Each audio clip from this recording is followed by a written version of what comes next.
Hey, what's up guys? Johnny Blaze here with Noise Boys Garage. I'm in the 94, 96 Impala. This one's a customer's car. I do a lot of these dashes here, and basically what this video is for is kind of give you an insight of what it'll look like once you get your kit, and what to expect once you get it, how to install it, what it'll look like, the fit and finish of it, and all that good stuff. In this case, I actually had already painted the dash here, but I just wanted to do a couple little touch-ups, so that's why you see the primer on it. The actual dash bezel here, before I got it, was actually just hit with, like, I think Sims paint, and basically like color matched whatever. So that's why this is all protected here. What I'm gonna do, this was actually painted black as well, but there was a couple spots that I saw that didn't get any paint on it, so I was like, you know what, once I get the kit in, then I'll go ahead and touch it up. Now once you get your kit, this piece right here, this whole piece, this whole center piece is what you'll be purchasing. It has magnets up on the top. You'll have a suede piece that sits in here. You've got the Impala SS logo or Chevy Caprice logo, whichever you have will fit right inside there. This one actually docks here on the side. So like I said, I mean, this was normally the kit would get to you fully completed, but because this is a local car, it's a local friend of mine with an Impala.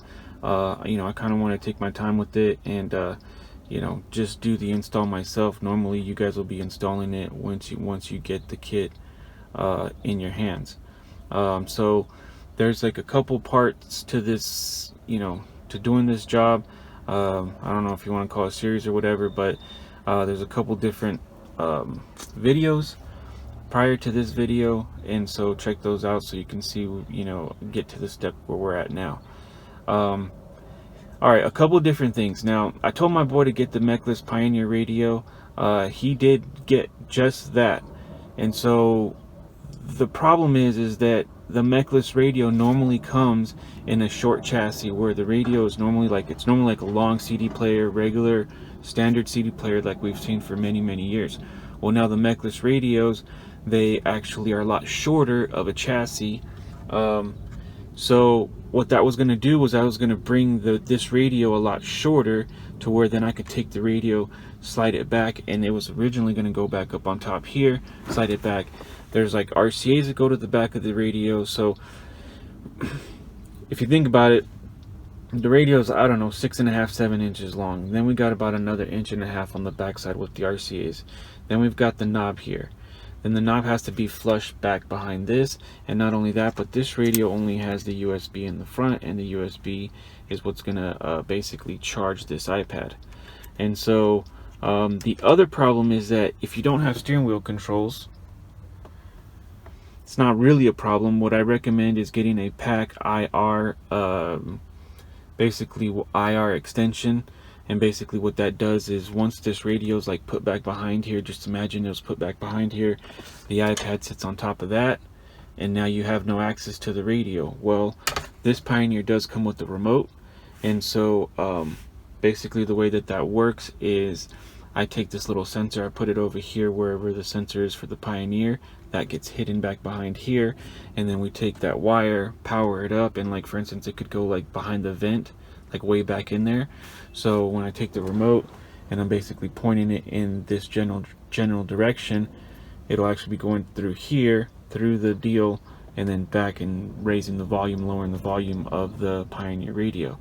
And so that's the best solution for not having steering wheel controls. I know there's actually Bluetooth steering wheel controls out there. I haven't tried those, but I've used the IR repeater before. It works perfect. And long story short, basically what I'm doing here is I'm gonna have to reconfigure what I had already had planned. And the cool thing is when you get this kit from me, I've already routed this out. Okay, I've routed the bottom opening out. They're both the same size, so you can actually switch it however you want to. And that's the beauty about the kit that I built. There's a lot of thought that went into it, and so like I said, the AC controls were going to go on the bottom and the radio back behind there. Now looking at it at this point,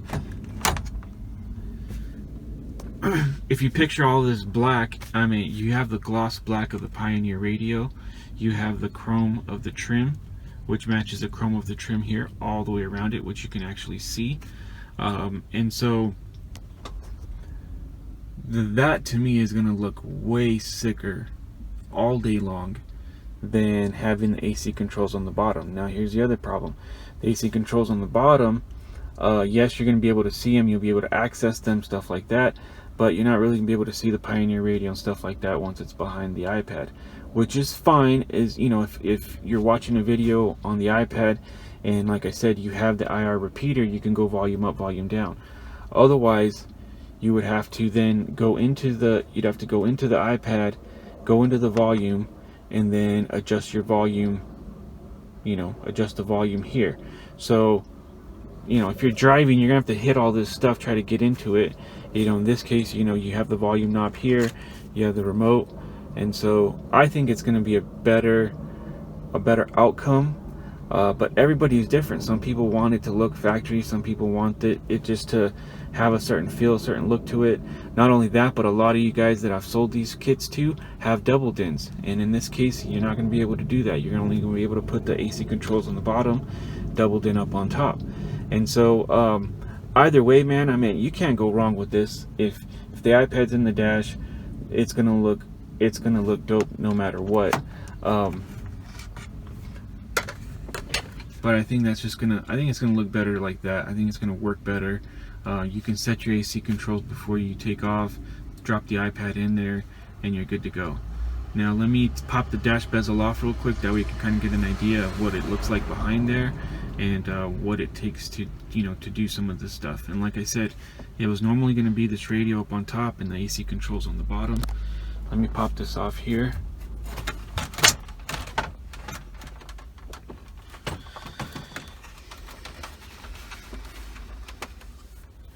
Okay, so again, this is a necklace radio,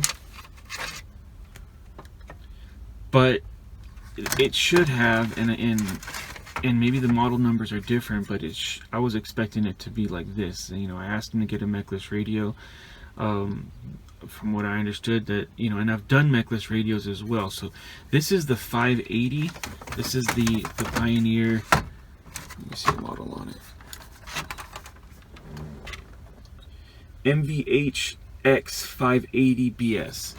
Okay, and so what the cool thing about this model that I know for sure is that it has the subwoofer controls. The model below this, I know for a fact that it is the short chassis, but I think I know that it has only the front and rear. You might be able to take that rear and go subwoofer, but in this car obviously we have front, rear, and then we have subwoofer. So maybe the confusion was maybe this model that does the 580 that does the subwoofer is a larger chassis. But again, you know, I was expecting it to be shorter. So if you figure from here, that has to be flush back behind the iPad, and the iPad sits in a little bit, not too far. Then we've got RCA sticking out the back side. So here we have the Pioneer. Again, it's a little bit longer than I expected it to be. Once I pulled the radio out, he went ahead and had the radio here installed. And so long story short, I think again, you know, it's going to go to the bottom there, and then just to give you an idea here up on top.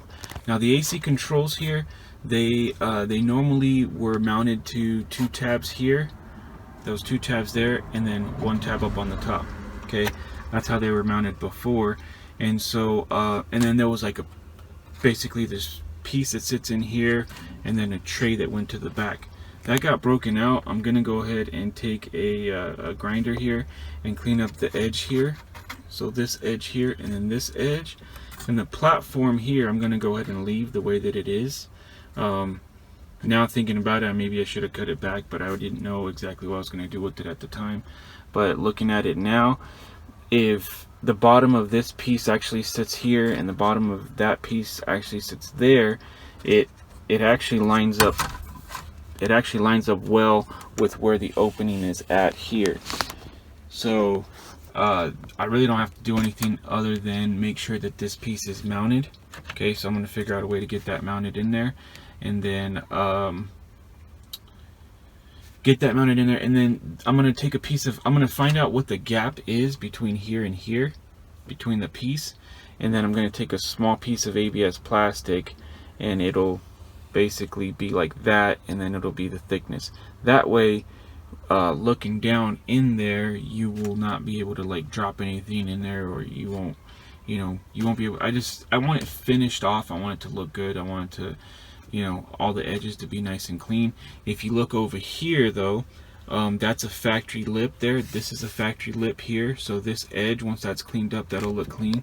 Same thing over here. So when you're inside the passenger seat looking in, and you can see the back side of this here, I'm gonna go ahead and just repaint that black, and like I said, clean this up.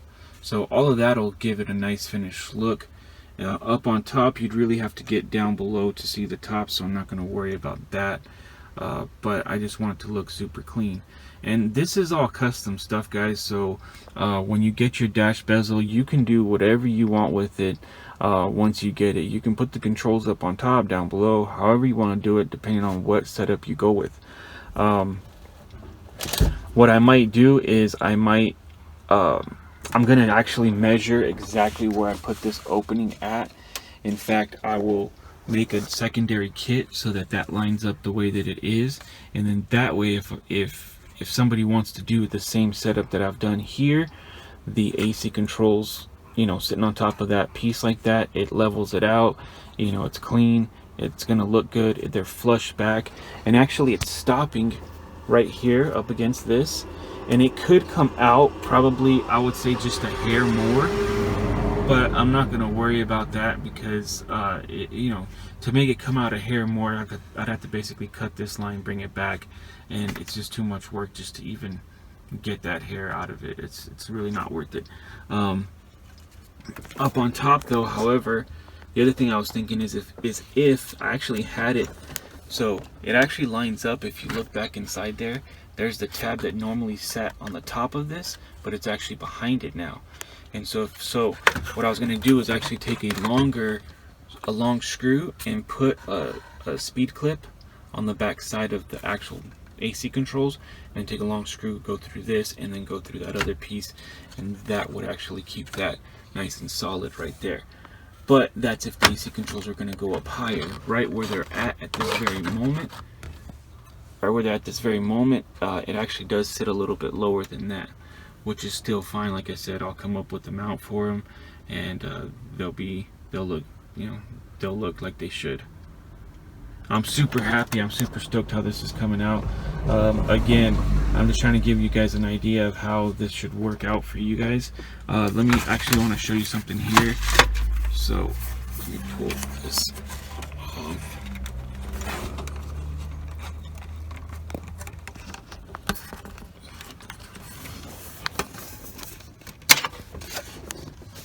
Alright, so let me get those radio wires out of the way. So here's your AC control panel.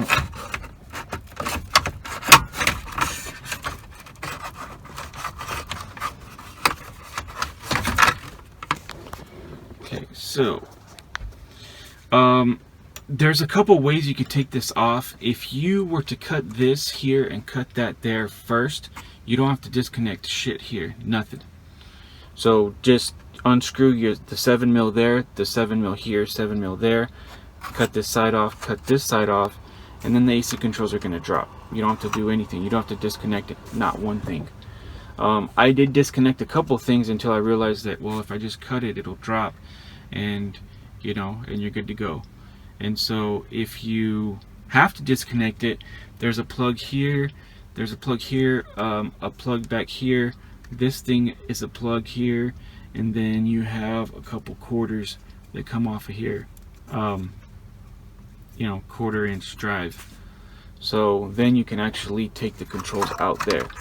Now then the other part of it is that if we were going to do the AC controls on the bottom, they're actually going to fit like this here. So in that case, then those screws, then basically we pre-drill it and we can mount it right there to the bottom. And actually this right here, if you look where this is at, that lines up flat. Okay, and then same thing on this side, that lines up flat also. So these are going to actually work out really well had we went ahead and put them on the bottom.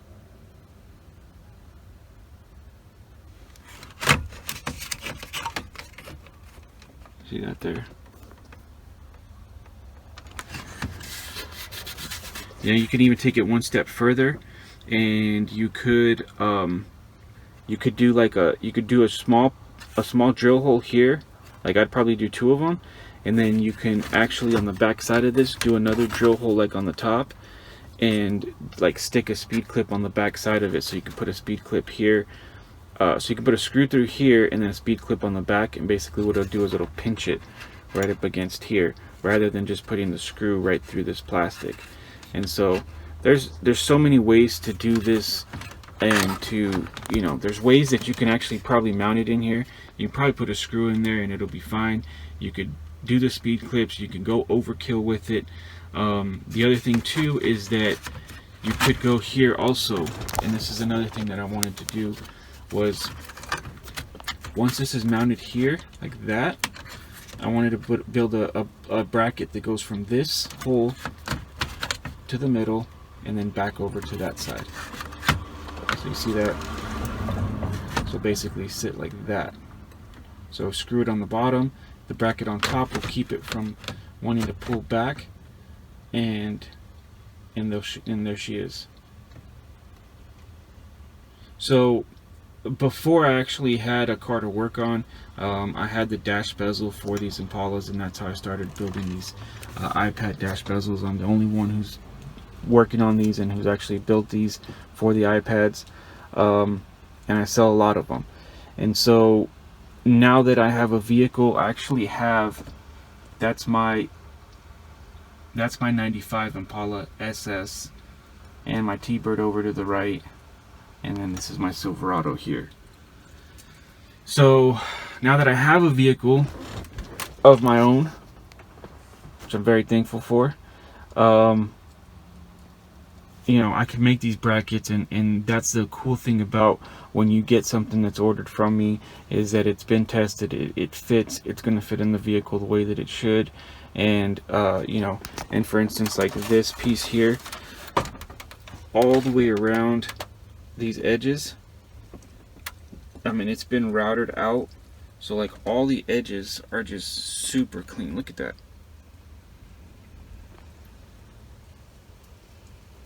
So you're getting a quality piece, and I don't have no CNC machines. I don't have a CNC plug where I can take this to and have somebody CNC the stuff out. Everything's handmade and hand built. So basically that's where we're at there with that. I'm gonna go ahead and get the mount for the AC controls. I actually might, before the car leaves, I might make this mount down here, down below, and then what I'll do is I'll show you how it actually fits with the dash bezel. So I may or may not do that. I mean, I'm gonna do it no matter what, but I may post pictures of it. I don't know, we'll see how that comes out. But you know, I definitely want to get something to where somebody in the future wants to do the AC controls down on the bottom, you know, then you're good to go. Now the other thing is that I know that, you know, some guys want to do the double DIN radio and stuff like that, and you want to put the double DIN up on top. That's all and good, except for, like, for instance, if you just take this radio here, which is the Pioneer radio, this is basically the standard size radio that's been around for many years. This is a brand new radio though. It doesn't want to go back very far, okay? And so if you look at the side of it, it's not going back as far as we want. And again, you know, you have the knob sticking out there, and then you have the USB deal sticking out over here. We're hitting on the back corner, which I don't think you can see back inside there. It's actually this AC vent that actually curves around. Now, I mean, I'm not scared to cut anything. I mean, you know, what I would do is I would actually cut a nice little chunk out of that, and then dynamite it back closed. And you could even take a small piece of like thin plastic. You could even take the piece that you cut out and kind of like figure out a way to like bend it and get it back in there. But obviously, to where, you know, then you can now get this to fit further back. You also have a bracket here, which it feels like it's spot welded on the bottom, and then there's a 7mm there. And so, you know, again, it just, everybody's different. Everybody's gonna want something different. None of this shit is easy to do. It takes time, it takes tools, but that's why we do what we do, because we want shit custom. We want it to look dope. You know, we want something that nobody else had. We want people to think that, hey, it's easy to do. Oh, I can do that myself. Once they get in there and they realize what it takes to do some of this stuff, then you realize like what you're dealing with and what it took for somebody else to do it. So for me, when I see iPad dashes and other people have done them, you know, I know what goes into it. I could appreciate the work, and you know what I'm saying? I mean, that's just the love of cars.